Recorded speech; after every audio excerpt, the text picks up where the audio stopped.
Hello दोस्तों। तो जैसा कि लास्ट एपिसोड में हमने हेलो दोस्तों। तो जब शियाओयंग जीवित थे तब शियाओली का शियाओ कुल में पीक स्थान था। यहाँ तक कि उसमें शियाओ कुल का मुखिया भी उनका आदर करता था। इसका एक स्पष्ट कारण था। उस समय शियाओयंग की टैलेंटेड इतने थे कि वे फ्यूचर में शियाओ कुल के सबसे पावरफुल कल्टीवेटर में से एक बनने की क्षमता थी। इस दुनिया में जहाँ सत्ताधारियों का सम्मान होता था, शियाओयंग के पिता होने के नाते शियाओली को बहुत सम्मान प्राप्त था। हालांकि शियाओयंग की मृत्यु के बाद शियाओली के इकलौते पोते का जन्म एक डैमेज परफॉर्म्ड बेन के साथ हुआ। हालांकि वो फ्लोटिंग क्लाउड सिटी में सबसे पावरफुल थे, फिर भी उनसे कौन डरता। उनका बेटा मर चुका था, उनका पोता विकलांग था और उनका कोई उत्तराधिकारी नहीं था। शियाओ क्लैन में उनकी स्थिति अब तेजी से गिर रही थी। शियाओली को गुस्सा नहीं आया क्योंकि वो इन बेकार की टिप्पणियों का आदी हो चुका था। उसने बेपरवाह मुस्कान के साथ कहा, आज आप सभी के आने के लिए धन्यवाद। इस अवसर को जश्न मनाने के लिए खूब शराब पीना। आज स्वयं यहाँ आकर मैंने आपको सम्मान दिया है, इसलिए मुझे शराब की आवश्यकता नहीं है। मेरा पोता शियाओ चैनजी अब प्रोमोडियल फाउंडर रियलम के 7वें स्टेज पर पहुंच गया है। मैं काफ़ी समय से यहाँ हूँ, मुझे स्वयं जाकर उसकी स्थिति को स्थिर करना होगा। थर्ड एडल ने खड़े होते हुए कहा। चैनजी ने प्रोमोडियल फाउंडर रियलम के 7वें ग्रेड में पहुँच लिया था। मात्र 17 साल की आयु में इतनी सफलता, उसका फ्यूचर सचमुच अच्छा है। आज आप इतने प्रसन्न क्यों थे? इसमें कोई आश्चर्य नहीं, यह बाकी खुशी की बात है। अगर 4 सीनियर आश्चर्यचकित होकर उन्हें बधाई देने के लिए खड़े हो गए। हालांकि शियाओली बेहद अनुशासित थे, फिर भी उनके चेहरे पर क्रोध के भाव स्पष्ट थे। उनके चारों भाई हमेशा उनका सम्मान करते थे, लेकिन शियाओयंग की मृत्यु और शियाओ चैन की डैमेज परफॉर्म्ड बेन की पुष्टि होने के बाद से उनका रवैया पूरी तरह बदल गया। अब तो वे उनका सम्मान करना भी नहीं चाहते।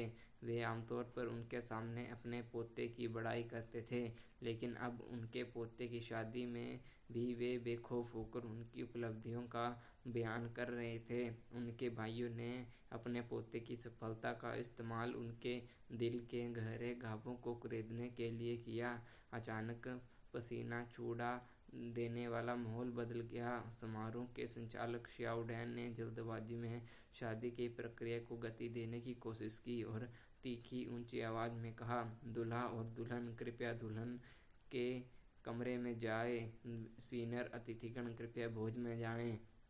घंटियों की गूंज और आनंदमय ढोल की थाप के बीच कई लोगों की निगाहें के सामने दंपति ने अपनी पूजा अर्चना पूरी की और शियाओ चैन के छोटे से आंगन की ओर चल पड़े। दुल्हन का कमरा वो कमरा था जहाँ शियाओ चैन आमतौर पर रहता था। इसे पूरी तरह से लाल रंग से सजाया गया था। फर्श पर बिखे कलीन पर बादलों पर उड़ते हुए ड्रैगन और फिनिक्स के बारीकी कढ़ाई की गई थी, जो सुखमय वैवाहिक जीवन का शुभ प्रतीक था। लाल रेशम से सजे इस कमरे में दोहरी खुशी का एक बड़ा चिन्ह भी लगा था और एक सुनहरे दीपक के बीच 2 लाल मोमबत्तियां जगमगा रही थी। मोमबत्तियों पर उकेरे गए ड्रैगन और फिनिक्स टिमटिमाती रोशनी में झूमते हुए प्रतीत हो रहे थे। टिमटिमाती मोमबत्ती की रोशनी सुनहरे रंग के पर्दे पर पड़ रही थी और ऐसा लग रहा था मानो कमरे में एक शोभित धुंधला रंग भर गया हो। यह कमरा बाहरी दुनिया से अलग थलग था और इस तरह की चमक रहा था कि आंखों को सुकून मिल जाए। शिया किंगयुन की नौकरानी शियाओ डोंगलिन शिया किंगयुन को उनके बिस्तर पर ले गई और फिर चुपचाप दरवाजा बंद करते हुए कमरे से बाहर निकल गई। कमरा एकदम शांत हो गया और केवल उनकी सांसें ही हल्की सी आवाज़ सुनाई दे रही थी। शिया किंगयुन वहाँ चुपचाप बिना आवाज़ किए और बिना हिले डुले बैठी रही। शियाओ चैन उसके पास नहीं आया, बल्कि दरवाजे के पास खड़ा होकर अपनी आंखों में एक रहस्यमयी भाव लिए दरवाजे के बाहर घूरता रहा। तुम्हारी शादी के दौरान तुम्हारे दादाजी का अपमान हुआ, तुम बहुत दुखी होंगे, है ना?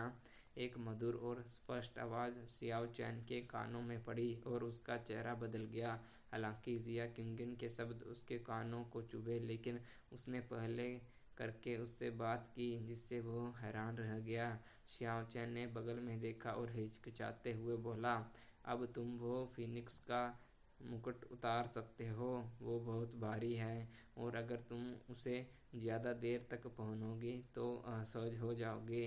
प्रोफाउंड स्काई कॉन्टिनेंट की शादी की परंपराओं के अनुसार दूल्हे को दुल्हन के लिए क्राउन उतारना पड़ता था। कुछ समय पहले जब वह उसे रथ से उतारने में मदद कर रहा था तो उसने अपनी मिस्टीरियस कोल्ड ऑरा से उसके हाथों को झुलसा दिया। शियाओ चैन इतना स्वाभिमानी था कि उसने दोबारा उसे छूने की हिम्मत नहीं की, क्योंकि उसे डर था कि कहीं ऐसा फिर से न हो जाए।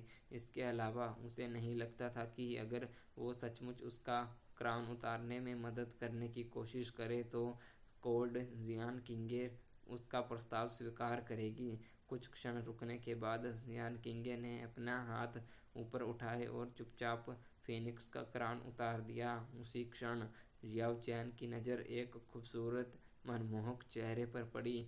जैसे ही उसने अपनी आकर्षक आंखें उठाई और शियाओ चैन से मिली, वो तुरंत स्तब्ध रह गया।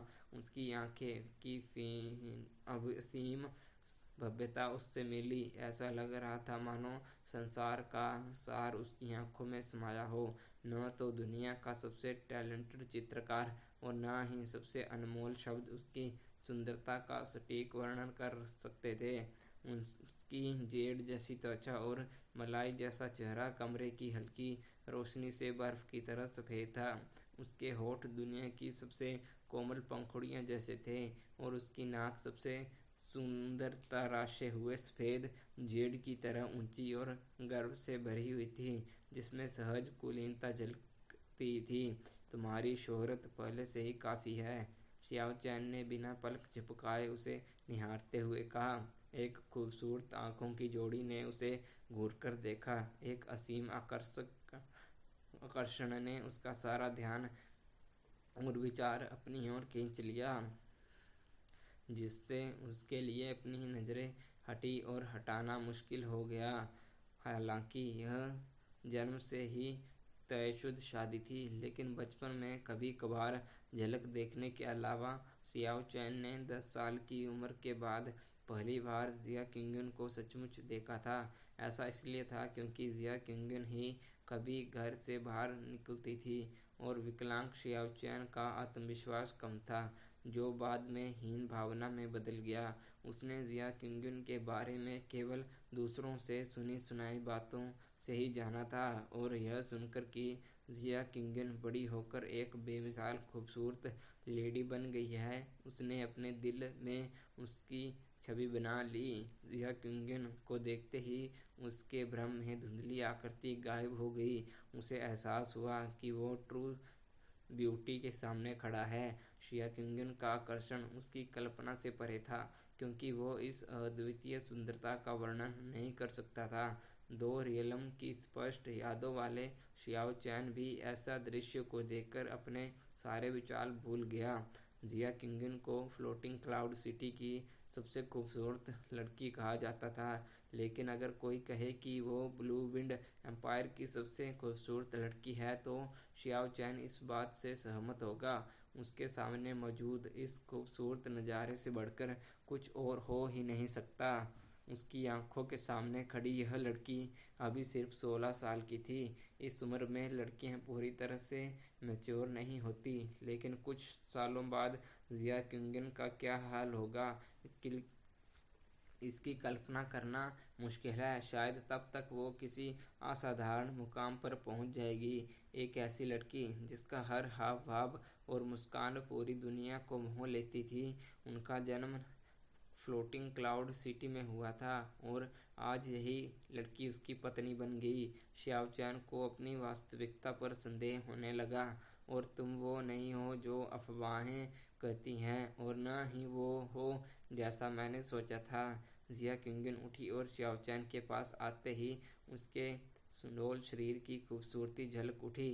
उनकी आंखें पानी की तरह चमक रही थी और उन्होंने अपने होंठ हल्के से खोलते हुए कहा, अफवाहें हैं कि तुम्हारी वेन डैमेज हो गई हैं, इसलिए तुम प्रिमोर्डियल प्रोफाउंड रियलम के पहले ग्रेड पर ही रह सकते हो।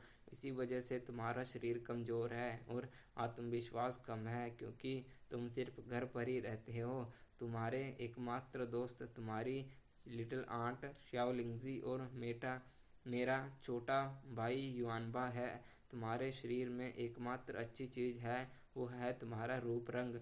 आपकी प्रोफाउंड पावर न केवल कमज़ोर और धुंधली है, बल्कि आपकी प्रोफाउंड वेन भी वास्तव में डैमेज है। हालांकि आपका कैरेक्टर उन अफवाहों से बिल्कुल अलग है जो आपके बारे में फैली हुई हैं। जिया किंगन शियाओचैन से 3 कदम की दूरी पर रुक गई और अपनी खूबसूरत आंखों से शियाओचैन को घूरते हुए बोली, हालांकि तुम जानबूझकर अपना असली रूप छिपाते और दिखावा करते हो, लेकिन जब से मैंने तुम्हें देखा है, मुझे तुम्हारा घमंड महसूस हो गया है। तुम उन अफवाहों से बिल्कुल अलग हो। थोड़ी देर पहले मेरे यहाँ मैंने अपनी प्रोफाउंड पावर से तुम्हारा हाथ जमा दिया, लेकिन तुम्हारी शांत प्रतिक्रिया ने मुझे हैरान कर दिया। अगर तुम्हारा हाथ इतना स्थिर न होता तो मुझे शक होता कि मेरी पावर का प्रयोग विफल हो गया। शादी के हॉल में इतने महत्वपूर्ण अवसर पर तुम्हारा और तुम्हारे दादा श्याओ ली का उपहास किया गया, लेकिन ऐसा लगा जैसे तुम एक पल के लिए क्रोधित हुए और फिर तुम्हारा क्रोध गायब हो गया। तुम्हारे चेहरे और हार्ड गति में कोई असामान्य उतार चढ़ाव नहीं दिखा। ऐसे अधेड़ उम्र के प्रोफाउंड कल्टीवेटर के लिए भी ऐसी मानसिक स्थिति प्राप्त करना मुश्किल है। जब आप मुझे देखते हैं तो आपकी आंखों में एक जुनूनी चमक दिखाई देती है जो अभी भी कम नहीं हुई। तुम्हारी डैमेज प्रोफाउंड वेन एक सच्चाई है, लेकिन तुम्हारा असली व्यक्तित्व और मन की स्थिति ने सबको धोखा दिया है। जिया किंगन ने फुसफुसाते हुए कहा। उसकी गहरी आंखें जियाओचैन को घूर रही थी। जियाओचैन हैरान रह गया।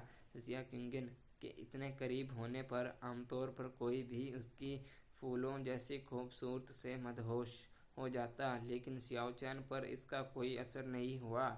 उसका दिल सदमे में था और वह विस्मय से उसे निहार रहा था। यह सच था, वो अपने आप को बहुत अभिमानी मानता था, लेकिन चाहे कोई भी उसके सामने हो, क्योंकि जब वो एज्योर क्लाउड कॉन्टिनेंट में था तब वो वहाँ के मेन कल्टीवेटर में से एक था।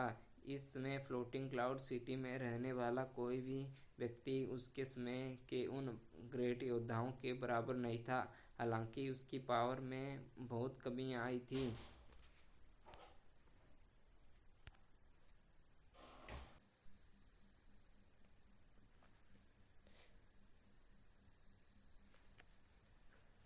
जिया किंगन के इतने करीब होने पर आमतौर पर कोई भी उसकी फूलों जैसी खूबसूरती से मदहोश हो जाता, लेकिन शियाओचैन पर इसका कोई असर नहीं हुआ। उसका दिल सदमे में था और वो विस्मय से उसे निहार रहा था।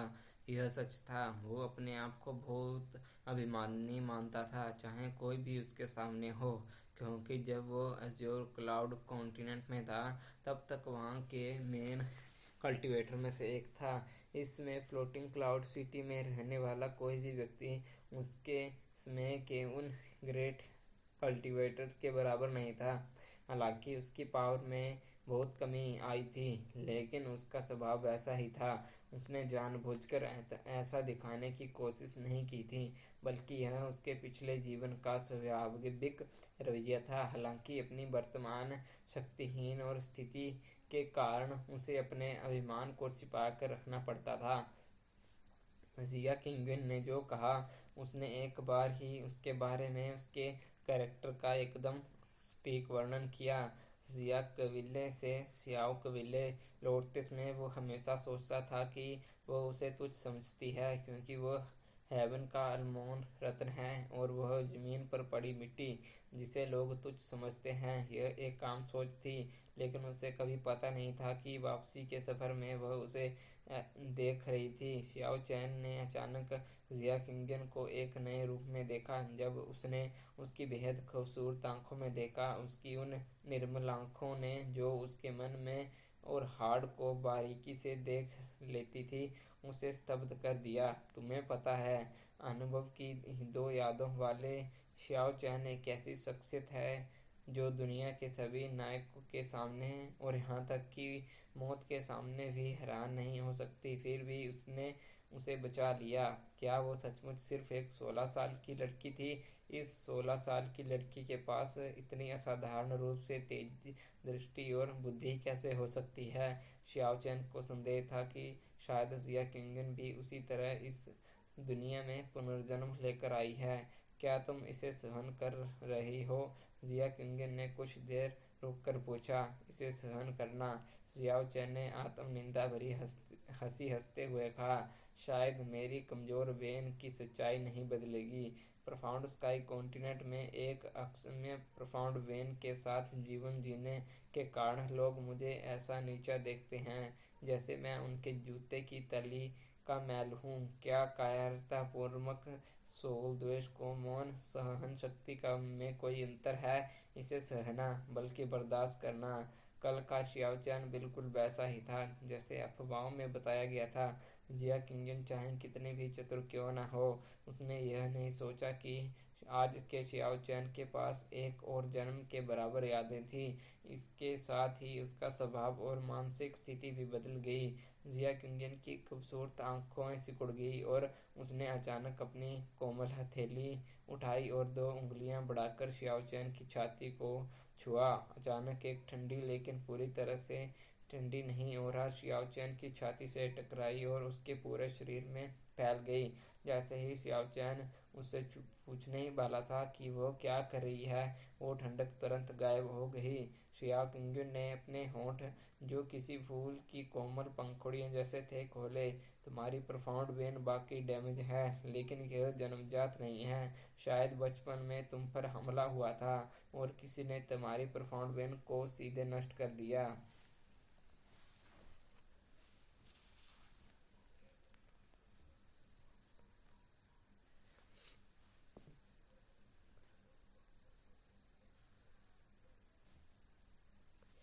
क्या वो नष्ट हो गई थी? जियाओ चैन ने भौहें चढ़ाई। बचपन से ही उसके दादाजी और सभी लोग कहते थे कि वो जन्म से ही डैमेज प्रोफाउंड वेन के साथ पैदा हुआ था।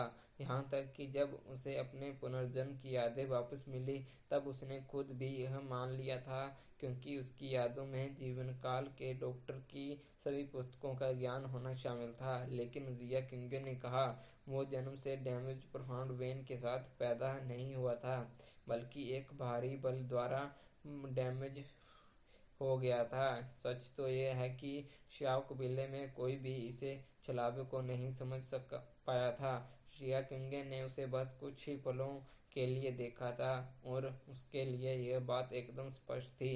यह लेडी, जी हाँ, जियाओ किंगन ने अपनी भौहें सिकोड़ते हुए धीरे से कहा, बचपन में इसे बहुत नुकसान पहुंचा था और आपके परिवार ने इस पर ध्यान नहीं दिया। इसी वजह से इसकी कभी मरम्मत नहीं हुई और अब जब आप बड़े हो गए हैं तो डैमेज प्रोफाउंड वेन पूरी तरह से बेकार हो अवस्था में पहुंच चुकी है और इसके ठीक होने की सारी उम्मीदें खत्म हो गई है। जिया किंगन ने आखिरी बात पूरे आत्मविश्वास के साथ कही, अगर किसी मैच्योर की प्रोफाउंड वेन डैमेज हो जाती है तो उसकी प्रोफाउंड पावर रिसने लगती है, लेकिन उसे ठीक करने के कई तरीके मौजूद हैं। हालांकि अगर चाइल्ड अवस्था में शुरुआती चरण में ही प्रोफाउंड वेन टूट जाती है तो प्रोफाउंड वेन का विकास खराब नींव से शुरू होगा और स्थिति और भी बिगड़ती जाएगी। शियाओ चैन की उम्र में प्रोफाउंड वेन ही इतनी डैमेज हो चुकी थी कि उसका सामान्य स्थिति में वापस आना असंभव था। शियाओ चैन के चेहरे पर कोई भाव नहीं बदला और उसने बस इतना कहा, यह जरूरी नहीं है कि यह सच हो। जिया किंग ने धीरे से अपना सिर झुकाकर उसकी ओर देखा।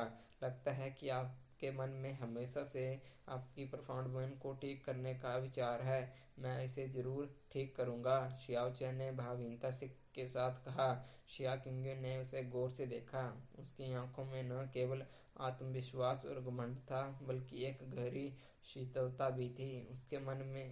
उसने मन ही मन आह भरी और धीरे से बोली, प्रोफाउंड स्काई कॉन्टिनेंट एक विशाल जगह है जहाँ असंख्य टैलेंटेड लोग रहते हैं।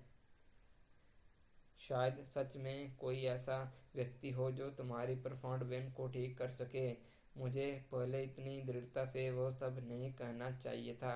इसे मेरी अज्ञानता समझ लो। उन कुछ शब्दों से ही सियाओ चैन की उसके प्रति धारणा में जबरदस्त सुधार आ गया। वो झिझक कर फिर पूछा, जो बर्फीली ठंडी पावर तुमने पहले इस्तेमाल की थी वो क्या थी? मैंने फ्लोटिंग क्लाउड सिटी में किसी के पास ऐसी पावर होने के बारे कभी नहीं सुना। क्या मैं सही कह रहा हूँ कि तुम्हारी मास्टर फ्लोटिंग क्लाउड सिटी की नहीं है? बेशक ये तुम पर निर्भर करता है कि तुम मुझे बताना चाहती हो या नहीं। जिया किंगन कुछ देर चुप रही और ठीक उसी समय जब शियाओचैन को लगा वो जवाब नहीं देगी, उसने शांत भाव से उत्तर दिया, frozen cloud arts.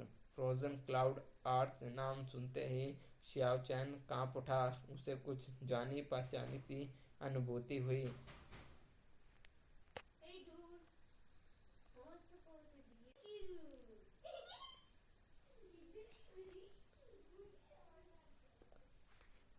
Frozen cloud arts का नाम सुनते ही शियाओचैन थोड़ा कांप उठा। उसे कुछ जानी पहचानी अनुभूति हुई। अचानक उसे उस अवधारणा का नाम याद आया जो उसका चेहरा पीला पड़ गया और उसके मुंह से अनियंत्रित रूप से निकल गया।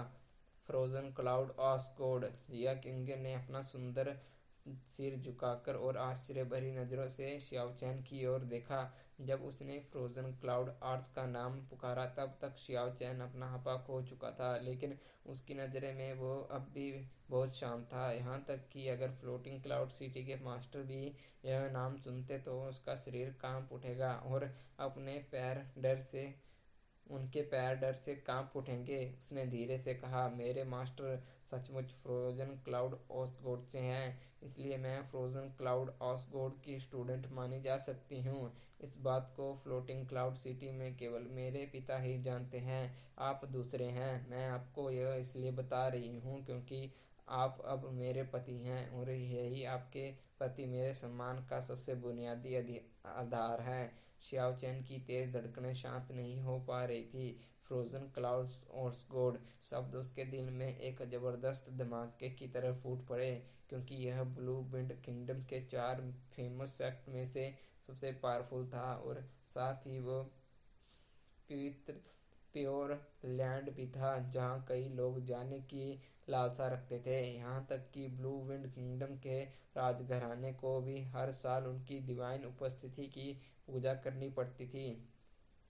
Heavenly sword villa, frozen cloud Asgard, Xiao sect, burning heaven clan, frozen profound sky continent के 7 देशों में से ब्लू विंड किंगडम वर्तमान में सबसे छोटा था। हालांकि उनकी कुल पावर सबसे कम थी, फिर भी अन्य देशों ने कभी भी उन पर कब्जा नहीं किया। इसका एक बड़ा कारण वे 4 सेक्ट थे।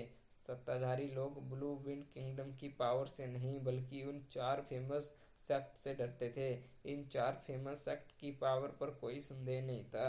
स्टूडेंट की भर्ती की प्रक्रिया अत्यंत कठोर थी और चयन में वे बैकग्राउंड पर ध्यान नहीं देते थे। अंततः उनके लिए सबसे महत्वपूर्ण चीज टैलेंटेड थी। ब्लू विंड किंगडम में रहने वाला हर व्यक्ति इस तरह के ग्रेट भाग्य को सपना देखता था और उसकी आकांक्षा रखता था। यदि आप इन प्रमुख सेक्ट्स में से किसी एक में प्रवेश कर लेते हैं तो सबसे साधारण स्टूडेंट भी अपने परिवार के लिए सम्मान और समृद्धि लाएगा।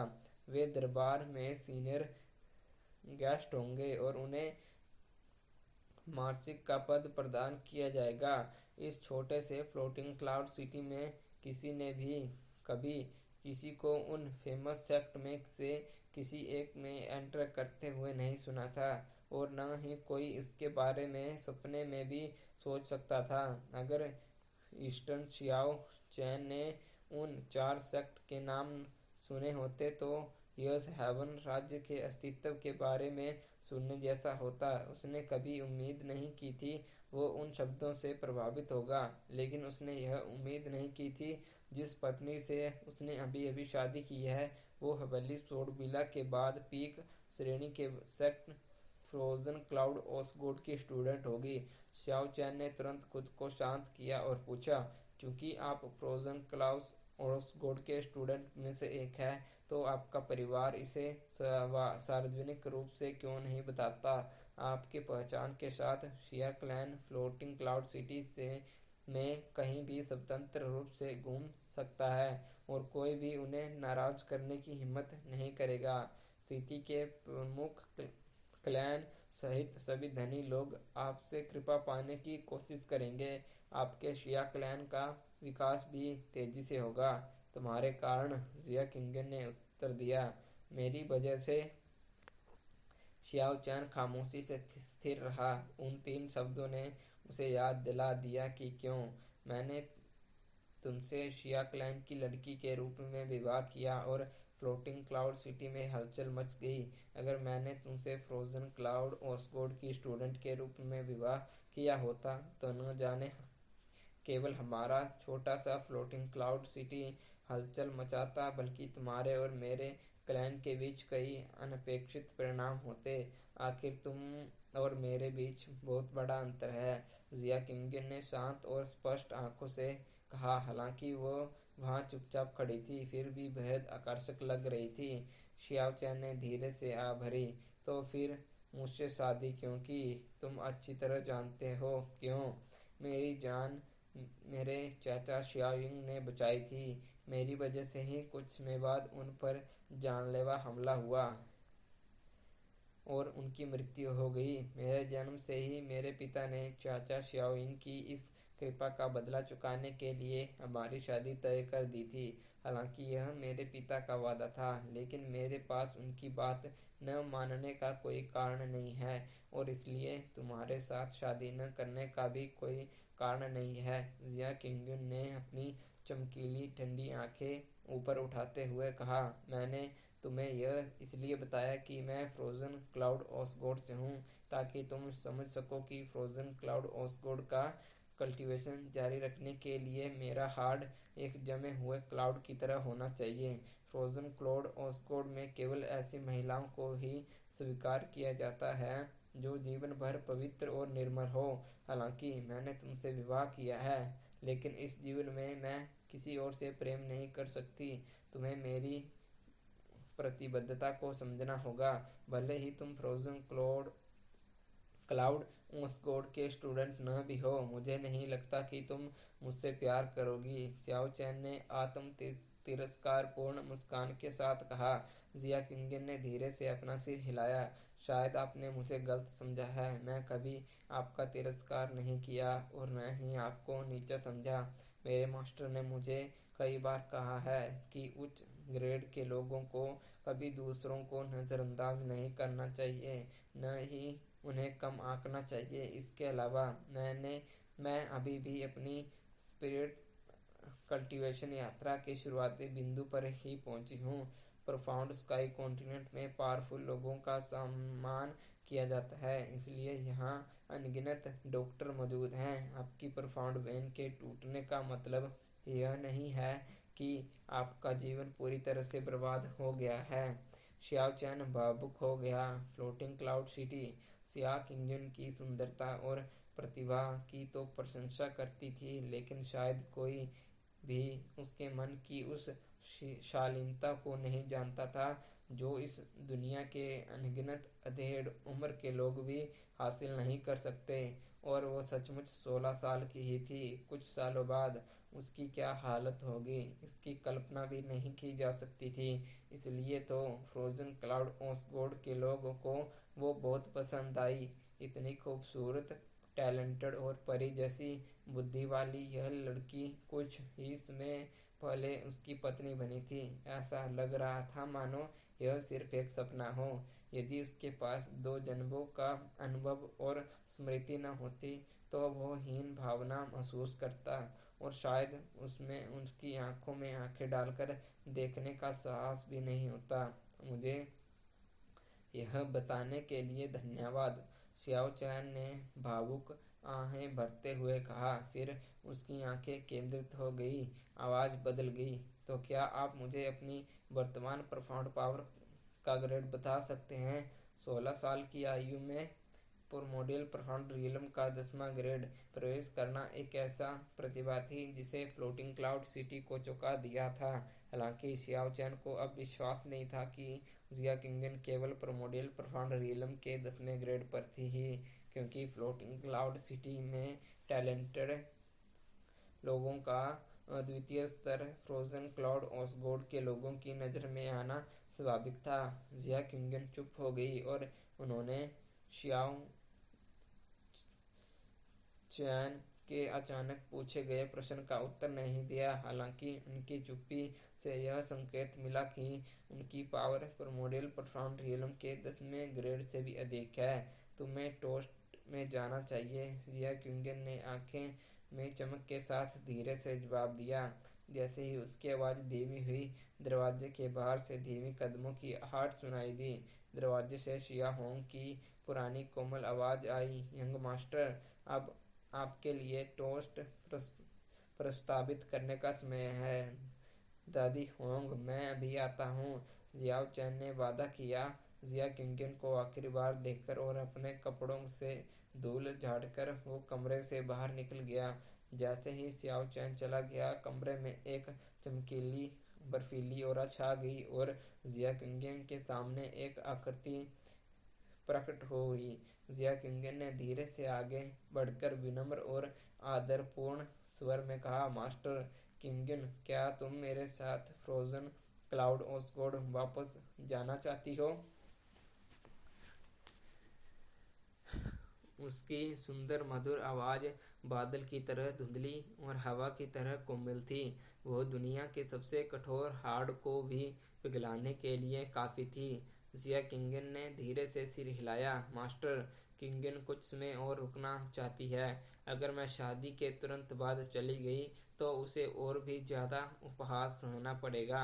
मैं मास्टर से 1 महीने का समय मांगती हूँ, ताकि मैं न तो उसे कोई तकलीफ दूँ, न ही दूसरों को उसका मजाक उड़ाने दूँ। सफ़ेद वस्त्र पहने लेडी ने उसकी ओर देखा। थोड़ी देर बाद उसने धीरे से सिर हिलाया और हल्की सी मुस्कान के साथ बोली, ठीक है, सैकड़ों सालों में यह पहली बार है कि फ्रोजन क्लाउड ऑसगोड की किसी स्टूडेंट को विवाह करने की अनुमति मिली है। चूंकि यह एक अपवाद है, इसलिए 1 महीने का इंतज़ार कोई बड़ी बात नहीं है। मेरी इच्छा पूरी करने के लिए धन्यवाद मास्टर। जिया किंगन का शरीर फिर से नीचे झुक गया और उसने हिचकिचाते हुए धीरे से फुसफुसाया, मास्टर, क्या वो वास्तव में उसकी प्रोफाउंड वेन को ठीक करना असंभव है? सफ़ेद वस्त्र पहने महिला ने बिना देर किए सिर हिलाया। इस दुनिया में कुछ भी पूर्ण या पूर्ण नहीं है, लेकिन कम से कम मुझे तो ऐसा ही लगता है। किंगन, यह अच्छी बात है कि तुम दयालु और करुणामयी हो और तुम्हारा हार्ट उदार है, लेकिन इस मामले में मैं तुम्हारी मदद नहीं कर सकती। जिया किंगन ने दोबारा नहीं पूछा। जब इतनी हाई ग्रेड और उच्च पद वाली लेडी भी इस बात को लेकर आश्वस्त थी कि यह असंभव नहीं है, तो इसके संभव होने का जरा सी भी संभावना नहीं होनी चाहिए।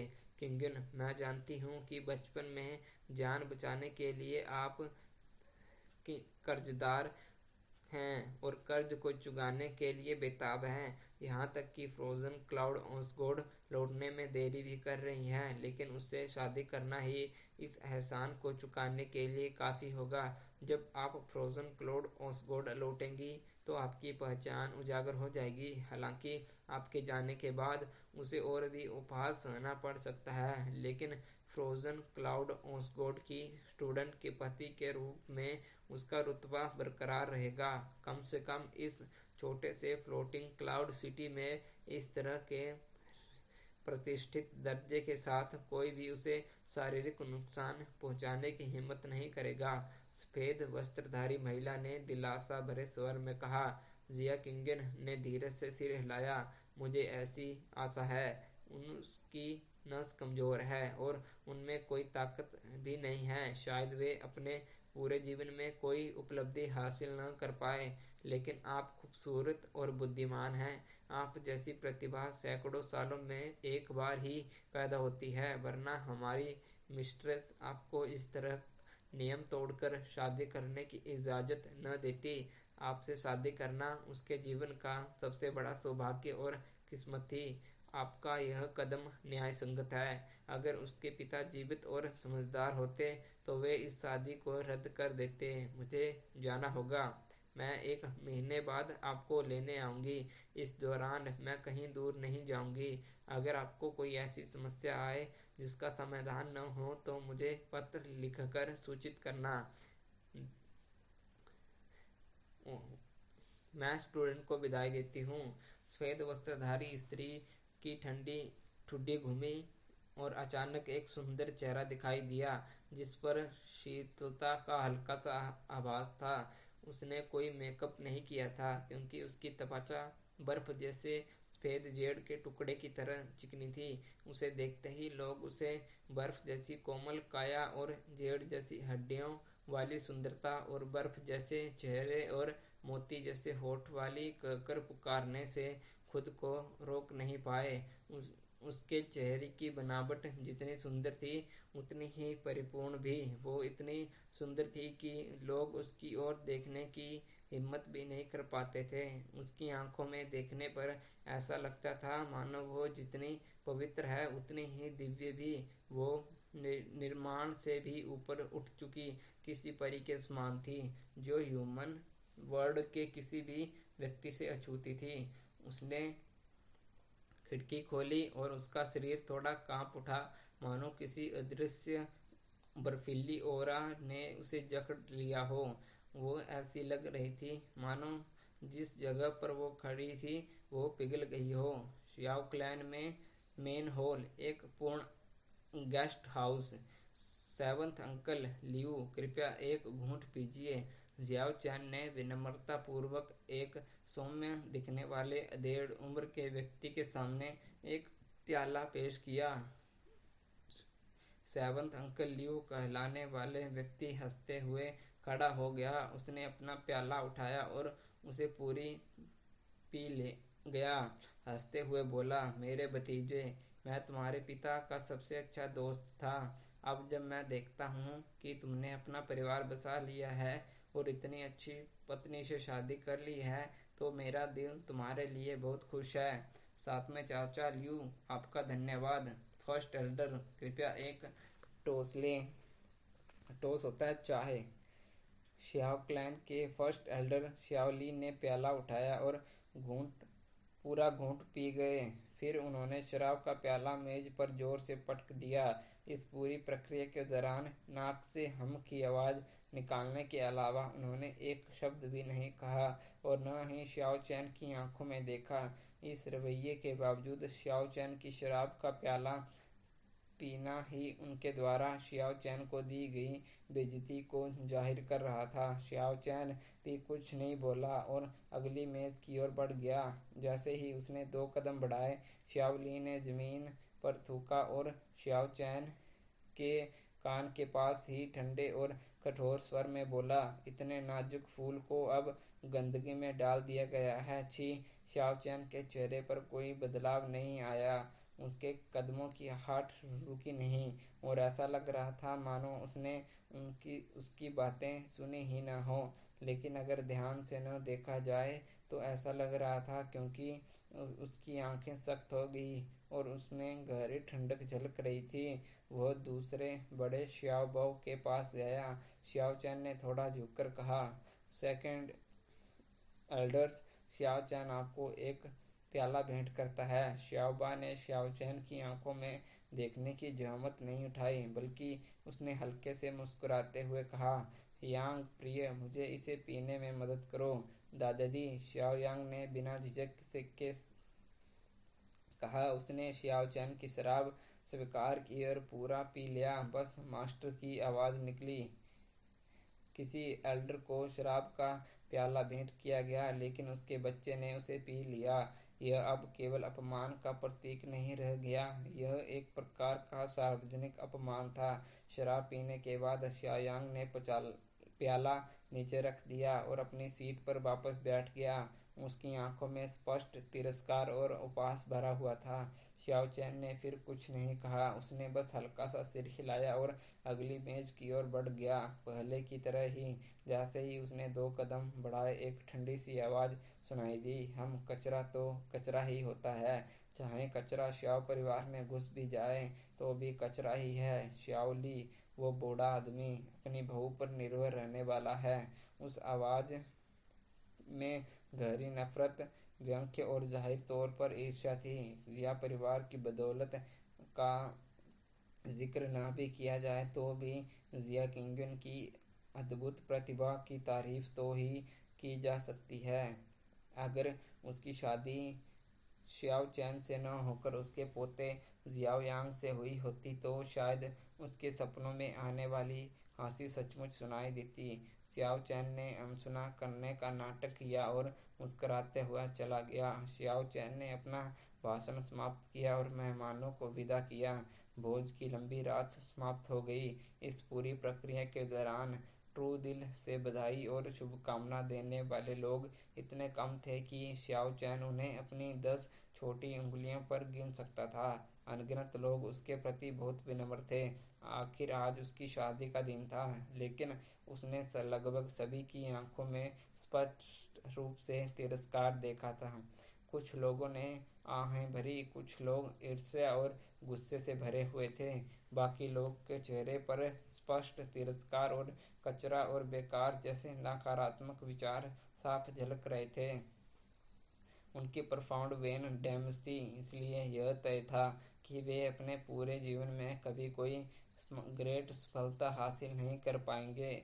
इसलिए उन्हें श्याओ चैन से दोस्ती करने या उसके साथ विनम्रता दिखाने की कोई ज़रूरत नहीं थी। उन्हें इस बात की परवाह नहीं थी वे उसे नाराज़ कर रहे हैं, क्योंकि अगर वह नाराज़ भी हो जाता तो वो अपनी डैमेज प्रोफाउंड वेन के कारण वो उनके खिलाफ कुछ नहीं कर सकता।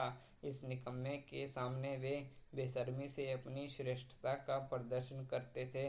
वे खुद को पावरफुल महसूस करते थे, क्योंकि वे उस व्यक्ति को नीचा दिखाते थे जो कुछ भी नहीं बन पाएगा सिवाय उनसे कमज़ोर होने के। यही मानव स्वभाव का असली रूप है। जल्दी आराम कर लो, श्याओली ने मुस्कुराते हुए श्याओ चैन के कंधे पर थपथपाया। इसमें श्याओ चैन को नहीं पता था कि उसके दादा की मुस्कान के पीछे क्या छिपा हुआ है। जैसे जैसे श्याओली बूढ़े होते गए, उनका स्वभाव नर्म होता गया, लेकिन जब वे जवान थे तो वे मोमबत्ती की तरह थे, जो आसानी से भड़क उठती थी। अगर कोई उन्हें नाराज़ कर देता तो वे उसे 10 गुना ज़्यादा गुस्सा दिलाते और कोई भी उन्हें उकसाने की हिम्मत नहीं करता। श्याओ चैन अच्छी तरह जानता था कि उसके दादाजी का स्वभाव बुढ़ापे के कारण नरम नहीं हुआ, बल्कि उसकी वजह से हुआ था। अपने निकम्मे पोते की रक्षा के लिए उसे दयालु और कोमल बनना पड़ा। भले ही लोग उसे नीचा समझते, जब तक हद पार नहीं होती वो इसे यथासंभव सहन कर लेता। इस तरह उसके मरने के बाद कोई भी दुश्मन उसके पोते से बदला नहीं ले पाएगा। फ्लोटिंग क्लाउड सिटी के सबसे पावरफुल व्यक्ति के रूप में 5वें एल्डर, जिनसे कभी सभी डरते थे, अब अन्य एल्डर द्वारा न तो सम्मान थे न ही भयभीत। यही बात यंग पीढ़ी के मामले में भी सच थी। श्याओली को पीठ श्याओली की पीठ को देखते हुए श्याओचैन के मन में अपमानजनक और हंसते हुए चेहरों की छवियां उभर आई। श्याओचैन ने धीरे धीरे अपनी मुट्ठियां भींची और उसका चेहरा पीला पड़ गया। उसकी आंखें तेज हो गई और उसमें बर्फीली स्वोर्ड जैसी चमक दिखाई दी। इसके बाद उसके होठों का कोना धीरे से खुला और एक ऐसी मुस्कान दिखाई दी जिसे देखकर रोंगटे खड़े हो जाएं। शियाओ चैन निश्चित रूप से प्रतिशोध स्वभाव का व्यक्ति था। लंबे समय तक द्वेष रखने वाले व्यक्ति के रूप में अज्योर क्लाउड कॉन्टिनेंट में वह पिछले 6 सालों में उसके घृणा से भरे हार्ड में सब कुछ समाया हुआ था। उसे वे सभी लोग याद थे जो उसके साथ अच्छे थे, साथ ही वे सभी लोग भी जो उसके साथ अच्छे नहीं थे। उसने इसे अपने हार्ड में गहराई से संजोकर रखा था, यहाँ तक कि छोटे से छोटे अपराध का भी बदला लेते समय वो समय नहीं आ गया। तुम लोगों को पछतावा होगा। सियालचैन के मुंह से एक गहरी कर्कश आवाज धीरे धीरे एक क्रूर अभिशाप की तरह निकली। जब गॉड ने मुझे एक अलग इंसान बनने का मौका दिया है तो मैं अपने दादाजी और खुद को इस तरह से पीड़ित कैसे होने दे सकता हूँ। अपने छोटे से आंगन में चांद अभी भी आसमान में चमक रहा था। शियाओ चैन आंगन के कोनों तक गया और अपना बायां हाथ फैलाया। अचानक उसकी हथेली से पानी के तीर निकल पड़े। आज की शादी के दौरान वह बहुत ज्यादा शराब पीने से खुद को रोक नहीं पाया। अंत में उसने इतनी ज्यादा शराब पी ली कि ऐसा लग रहा था मानो वह मुश्किल से खड़ा हो पा रहा हो। असल में वह पूरी तरह से होश में था। यह उसकी शराब पचाने की क्षमता की वजह से नहीं बल्कि स्काई पॉइजन पर्ल के प्रभाव के कारण था। उसने जितनी भी शराब पी थी वो स्काई पॉइजन पर्ल में समा गई थी। चूंकि पर्ल उसके शरीर का एक हिस्सा बन गया है इसलिए वो उसे अपने शरीर की तरह ही नियंत्रण कर रहा था। स्काई पॉइजन पर्ल में सारा वाइन निकल जाने तक हुआ लाल की आवाज काफी देर तक सुनाई दी। सियाओ चैन ने वाइन से सना अपना बायां हाथ उठाया और मुस्कुराया।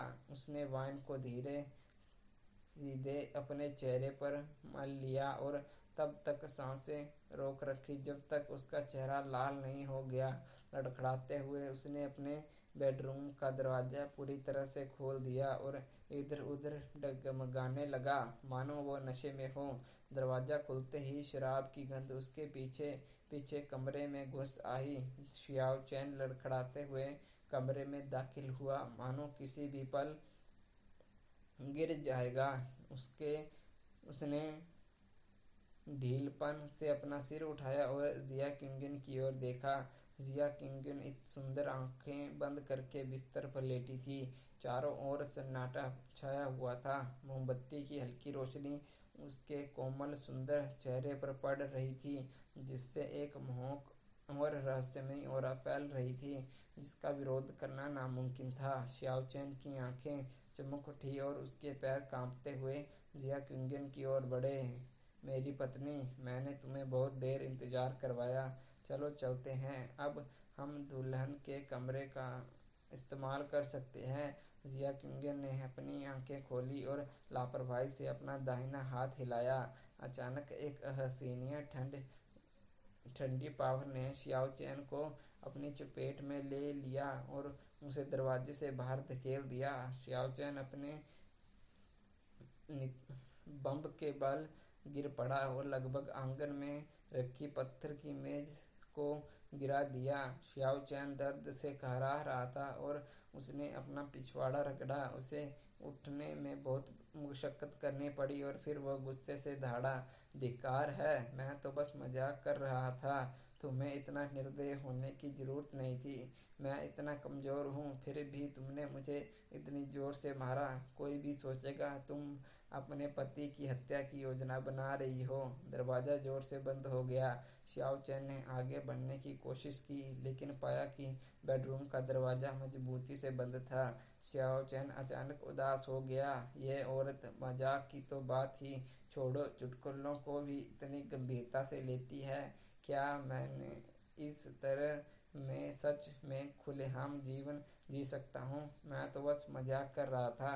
वैसे भी मैं प्राइमोर्डियल परपाउंड रियलम के सबसे लोअर ग्रेड पर हूँ। अगर मैं तुम्हारे साथ कुछ करना भी चाहूँ तो वो असंभव होगा। जिया क्योंगन ने कोई जवाब नहीं दिया। श्याओ चैन काफी देर तक दरवाजे पर खड़ा रहा, लेकिन दरवाजा खुलने का जरा भी आसार नहीं दिखा। श्याओ चैन के छोटे से आंगन में सिर्फ एक ही घर था।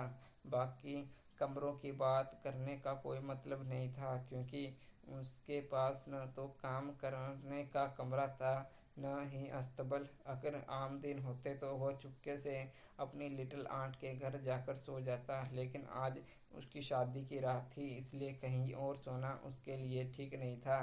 ठंडी रात की हवा चलते ही श्याओ चैन कांप उठा और ऐसा लगा जैसे वह छोटा हो गया हो। उसने फिर दरवाजा खटखटाया और धीमी आवाज में बोला, अरे क्या तुम सच में मुझे बाहर सोने दे रहे हो? तुम्हें पता होना चाहिए, श्याओ परिवार में बहुत से लोग हैं जो तुम पर बुरी नजर रखना चाहते हैं। वे बहुत नाराज हैं कि आज रात हमारी शादी है। उन्हें पता चल गया कि तुम्हारे जैसी टैलेंटेड लड़की शादी के बाद भी मुझे छूने नहीं देगी, इसलिए वे किसी बहाने का इंतजार कर रहे हैं ताकि मुझ पर हंस सकें। अगर वे आए और मुझे बाहर बंद देखा तो मैं हमेशा के लिए हंसी का पात्र बन जाऊंगा। चाहे कुछ भी हो जाए, मैं अब भी तुम्हारा पति हूँ। क्या तुम सच में इतनी हिम्मत रखती हो कि मुझे हंसते हुए बेबस होकर देखती रहो? कमरा अभी पूरी तरह शांत था। ठीक उसी समय जब श्याओ चैन के मन में दरवाजा लात मारने की कर खोलने का विचार आया, बंद दरवाजा आखिरकार धीरे धीरे खुल गया। श्याओ चैन बिजली की तेजी से अंदर घुसा और जोरदार आवाज के साथ दरवाजा बंद कर दिया। जिया किंगन पहले की तरह बिस्तर पर लेटी रही। हालांकि वह सिर्फ बिस्तर पर बैठी थी, फिर भी उसमें एक रहस्यमयी पावर झलक रही थी। उसकी खूबसूरत आंखें थोड़ी सी घूमी।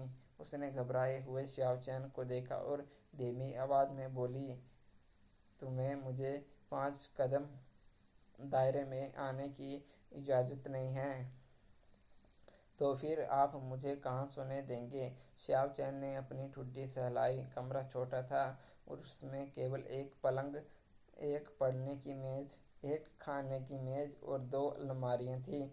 अगर कोई कमरे में पूरब से पश्चिम की ओर चले तो ज्यादा से ज्यादा 7-8 कदम की जगह ही होगी।